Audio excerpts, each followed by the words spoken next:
And KNUS. Listen live at radio.com.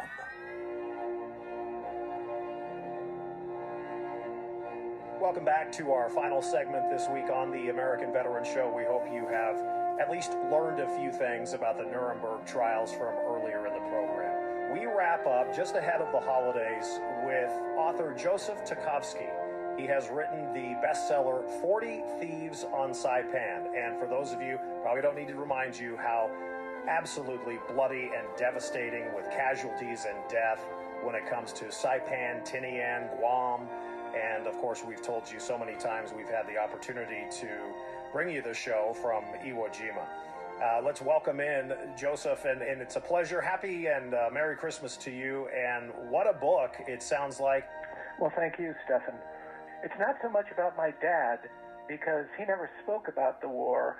I learned more about my father through the men with whom he served than he ever told me about his experiences in World War II. Boy, that's a familiar story, isn't it? It's a familiar kind of timeline for so many World War II vets.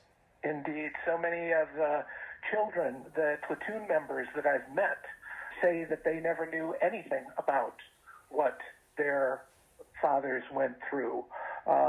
One gentleman, Richard Nall, who was in the platoon, he was from St. Louis, told his son that he never talked about the war because he felt he was beyond forgiveness for the things that he had done.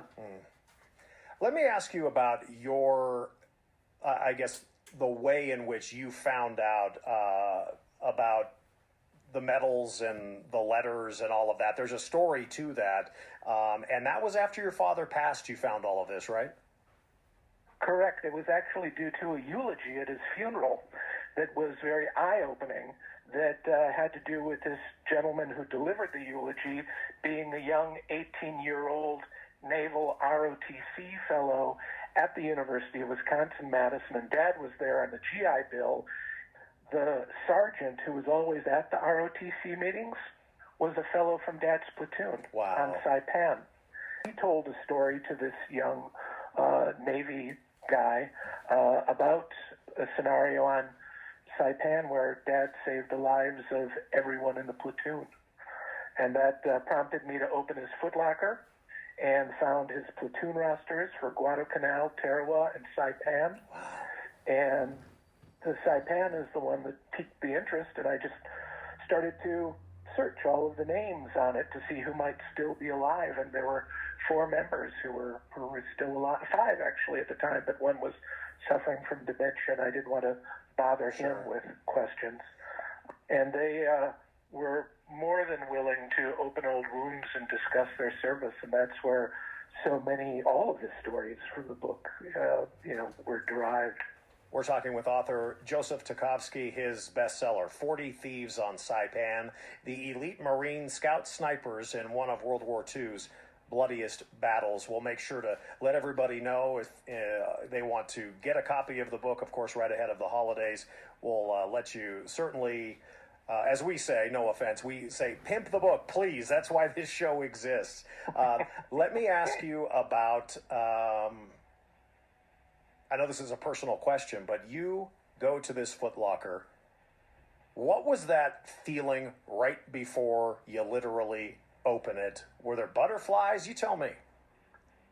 It was like Christmas, like opening up a Christmas package. I had no idea what to expect. Sure. And, there were every letter that my father ever wrote to my mother was in the Foot Locker.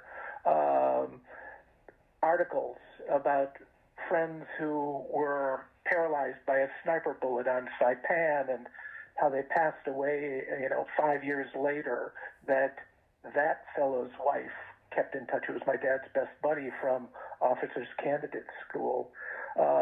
Medals, pictures of anonymous faces that, later I found out who they all were.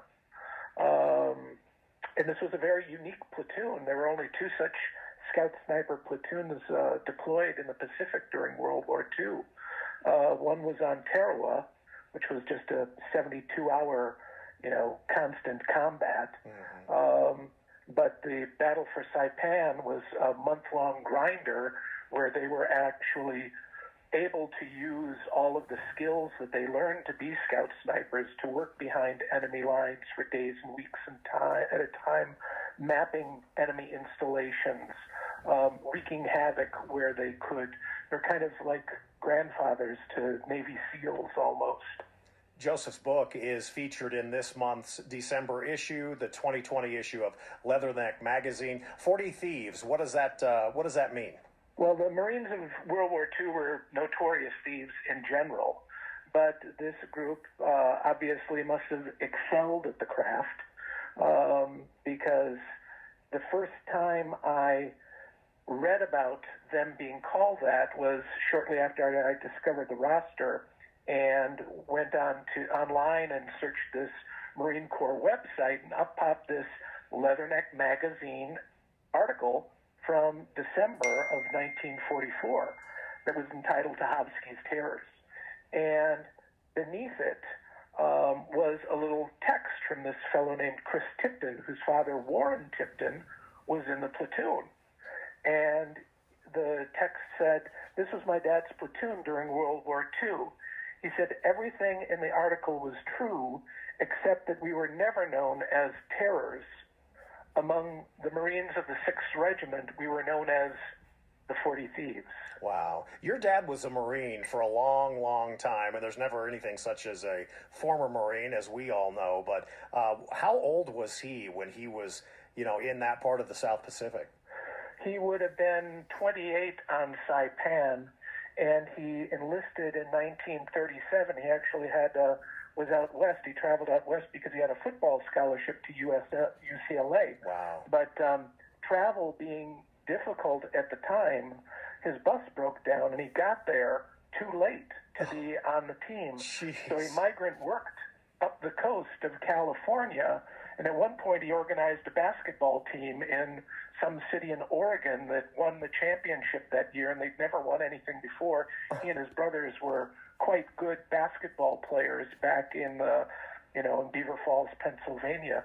But he ended up being penniless in San Francisco, and he saw a Marine Corps poster that offered a $10 enlistment bonus, and that was the deciding factor. That was it. Wow. Yeah. He sent $5 home to his mom and kept $5 home, $5 for himself. Friends, always the time goes too fast, but again, the book 40 Thieves on Saipan, its author Joseph Tuchovsky. I want to have you back on the show, but I want to really end this because we're so close to Christmas. Boy, being away from home and will you get a holiday package, the music. I've talked to so many people, and I'll be home for Christmas meant so much to them. It sounds like that meant a lot to members of the platoon as well. Well, actually, my dad mentions "I'll be home for Christmas" in a letter home, and how he thought the song, it was very new at the time, and he thought it was well-intentioned, but it was really, quite sadly ironical that he wouldn't be home for Christmas, right, and hadn't been home for Christmas since 1936. For about 8 years, he was always stationed somewhere. Wow. I cannot wait to read this book, and we'll have you on again maybe in the new year, and I wish you nothing but success. How can people get a hold of it? I would assume Amazon has it. Correct. Any online venue, Barnes & Noble, Books A Million, as you mentioned, Amazon. Local booksellers should have it as well. So, you can pretty much get it anywhere. We're on our 3rd reprint right now. Oh, congrats. Well, quite nice. Yeah, listen, you have a Merry Christmas. We'll talk to you in the new year, and thank you so much for joining us on the American Veteran Show. You too. Thank you, Stefan. You bet. Joseph Tuchovsky, the book, 40 Thieves on Saipan. Pick it up. That's all the time we have for this week's episode. Next week, I believe, a best of the American Veteran Show, and we hope you enjoy your holiday season ahead, and let's get 2020 behind us, right? For producer Adam Walker, I'm Stefan Tubbs. Thank you so much for making the American Veteran Show part of your 2020, the ups, the downs, and we continue to bring you new and fascinating stories.